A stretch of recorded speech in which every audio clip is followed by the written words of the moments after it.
Assalamualaikum warahmatullahi wabarakatuh. Pertanggal 13 September kemarin, Menpan RB resmi mengeluarkan keputusan nomor 651 tahun 2023 tentang nilai ambang batas seleksi kompetensi dasar pengadaan pegawai negeri sipil tahun anggaran 2023. Agar lebih singkat dan mudah dipahami, saya ambil beberapa bagian penting dari keputusan ini.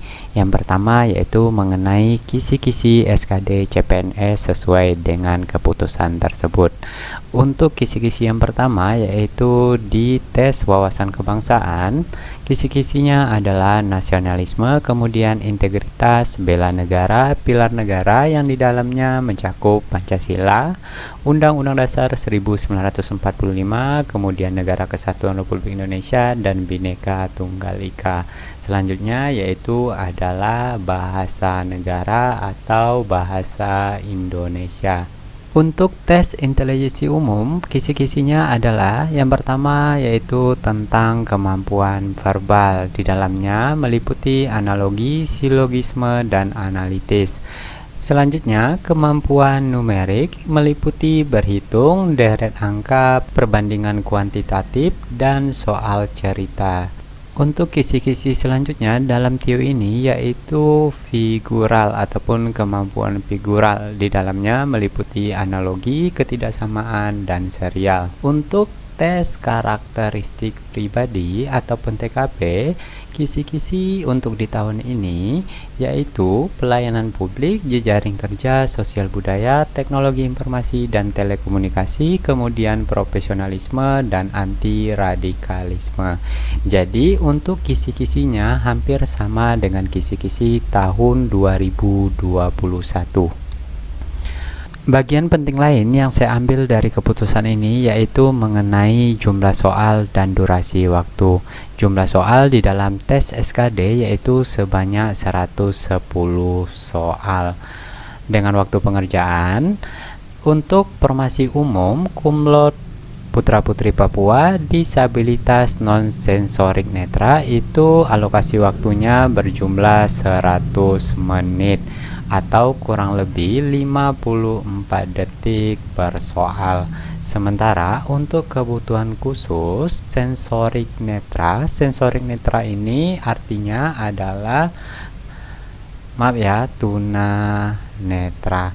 Khusus untuk tunanetra itu diberikan waktu sebanyak 130 menit dalam menjawab 110 soal. Selanjutnya, bobot dan passing grade. Untuk tes wawasan kebangsaan, jumlah soalnya sebanyak 30 soal, yang masing-masing ketika teman-teman betul menjawab, itu nilainya 5 poin untuk setiap soal. Skor maksimal ketika teman-teman betul menjawab semuanya, itu berjumlah 150 poin. Untuk tes intelijensi umum, soalnya berjumlah 35 soal, poinnya juga masih sama dengan TWK, yaitu berbobot 5 poin untuk masing-masing soal dengan skor maksimal sebanyak 175 poin. Untuk TKP, jumlah soalnya sebanyak 45 soal, setiap opsi memiliki nilai ataupun memiliki bobot. Bobotnya dimulai dari 1 sampai 5. 1 untuk jawaban yang kurang tepat ataupun yang paling tidak tepat. 5 untuk jawaban yang dianggap paling tepat. Jadi untuk TKP teman-teman sebisa mungkin harus jawab semuanya karena setiap opsi itu memiliki nilai. Juga saya sarankan untuk teman-teman dalam menjawab TWK dan TIU, teman-teman juga harus menjawab semuanya. Karena apa? Tidak ada pengurangan nilai ketika teman-teman salah menjawab. Bagian terpenting dari itu semua adalah teman-teman harus bisa memenuhi ambang batas nilai yang telah ditetapkan oleh Menpan RB ini. Untuk formasi umum, nilai terendahnya adalah 65 untuk TWK, 80 untuk TIU, 166 untuk TKP. Syaratnya adalah harus terpenuhi semua, baru kemudian di ranking untuk mengikuti tahap selanjutnya. Namun saya sarankan untuk nilai yang jauh berada di atas ini. Saya contohkan, jika teman-teman mendapatkan nilai misal 60 untuk TWK, kemudian 120 untuk TIU, 210 untuk TKP, ini juga tidak dianggap lolos dalam tes SKD. Berbeda untuk kumlot dan diaspora, nilai ambang batas itu diakumulasikan dari TWK, TIU, TKP.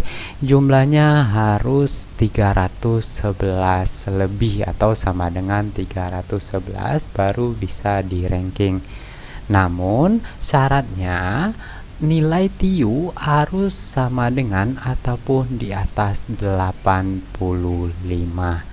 Berbeda halnya pula dengan yang berkebutuhan khusus dan putra-putri Papua. Nilai ambang batasnya atau passing grade-nya juga masih diakumulasikan, namun jumlahnya sedikit lebih kecil, yaitu 286. Untuk kebutuhan khusus, TIU-nya minimal 60, dan untuk yang putra-putri Papua itu nilai TIU minimal 85. Untuk mendapatkan nilai ambang batas ini mungkin mudah bagi yang belajar, namun akan terasa sulit bagi yang tidak belajar ataupun tidak mempersiapkan diri dalam tes SKD nantinya. Untuk gambaran, di sini saya gambarkan sedikit tabel. Harus betul berapa sih untuk mendapatkan ataupun untuk memenuhi nilai ambang batas seperti yang saya sebutkan ataupun saya jelaskan sebelumnya. Untuk TWK, nilai ambang batasnya adalah 65. Teman-teman harus betul minimal 13 soal baru mendapatkan 65 poin. Untuk TIU, teman-teman harus betul 16, barulah teman-teman mendapatkan 80 poin yang melewati ambang batas daripada TIU tersebut. Kemudian untuk mendapatkan 166 poin dalam tes karakteristik pribadi, teman-teman harus menjawab kurang lebih 34 soal yang jawabannya berbobot 5, sehingga teman-teman memiliki nilai 170. 170 ini bisa lebih karena sisanya mungkin ada yang 4, ada yang 3, ada yang 2, ada yang 1. Namun teman-teman masih tetap berada di dalam posisi aman. TKP biasanya itu sedikit susah membedakan antara poin 4 dan poin 5. Kita anggap teman-teman mendapat di poin 4. Jadi teman-teman harus betul sekitar 42 dari 45 sehingga teman-teman mendapatkan 168. Sedikit sharing pengalaman ketika pelaksanaan tes SKD, terkhusus untuk bagian tes karakteristik pribadi di tahun 2021, itu sulit sekali dibedakan antara posisi jawaban yang memiliki poin 5 dan jawaban yang memiliki poin 1, karena opsi-opsi yang diberikan itu semuanya hampir mirip. Mudah-mudahan di tahun ini untuk TKP tidak sesulit di tahun 2021.